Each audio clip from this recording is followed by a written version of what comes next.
Compass সিরিয়ালের আমরা আগামী পর্বে দেখতে পারবো। ঋতুজা অভিজ্ঞান দত্তকে বলেন, আমি খুব ভালো করে জানতাম আপনি এরকম একটা কিছু করতে পারেন, তাই আগে থেকেই অ্যান্টি সেপেটারের বেল নিয়ে এসেছি। আপনি চাইলেও আর কম্পাসকে অ্যারেস্ট করাতে পারবেন না। অভিজ্ঞান দত্ত বলেন, এভাবে আর কতদিন বাঁচাবেন কম্পাসকে? ঋতুজা বলেন, যতদিন না আপনার অন্যায় করা বন্ধ হচ্ছে, যতদিন পর্যন্ত আপনি আমার পরিবারের বিরুদ্ধে ষড়যন্ত্র করছেন, ততদিন পর্যন্ত। যে ঘটনাটা ঘটেছে অভিজ্ঞান বাবু, সেটা একটা অ্যাক্সিডেন্ট। তাতে কম্পাসের দোষ কোথায়? কম্পাসের তো কোনো দোষ নেই।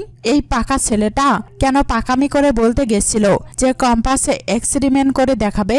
কম্পাস তো এমন কিছু বলেনি। কারণ আর কেউ বিশ্বাস করুক না করুক, আমি করি বিশ্বাস যে কম্পাসে ইচ্ছাকৃতভাবে এমন কোনো কাজ করতে পারে না যাতে অন্য কারোর ক্ষতি হবে। অবশ্য অভিজ্ঞান বাবু মোনালিসা হলে বিশ্বাস করতাম। মনে নেই আপনার? কম্পাসকে বস্তার মধ্যে বেঁধে জলে ফেলে দিয়েছিল। আপনি জানেন আমি যা বলছি একদম ঠিক বলছি। এই ছেলেটা প্রসঙ্গ তুলেছিল, জিনিসপত্র এই ছেলেটি আনিয়েছিল। একটা ছেলে যে কম্পাসকে সহ্য পর্যন্ত করতে পারে না, সে হঠাৎ করে কম্পাসের কত গুণ সেটা প্রমাণ করার জন্য উঠে পড়ে একেবারে লাগলো। কেন জানতে হবে না সেটা এর আসল উদ্দেশ্য কি ছিল? সেটা প্রমাণ করার প্রয়োজন আছে। মুক্তি মোনালিসাকে বলেন, কি বলবো বলো তো মোনালিসা, ওখানে ওরা আমে দুধে মিশে গেছে আর তুমি আটি হয়ে গড়াগড়ি খাচ্ছ। মোনালিসা বলেন, তুমি আমার কাটা খাইয়ে নুনের চিটা দেবে বলে ফোন করেছ। এই কম্পাসে যেখানে থাকবে সেখানে আমার প্রাণের 12টা বাজবেই বাজবে। আজও সেম জিনিসটা হলো।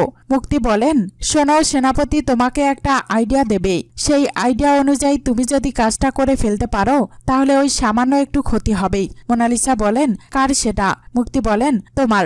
যদিও ক্ষতিটা সামান্য, তবে সামান্য ক্ষতি করেই তুমি কিন্তু কম্পাসের অনেক বড় ক্ষতি করে দিতে পারো মোনালিসা।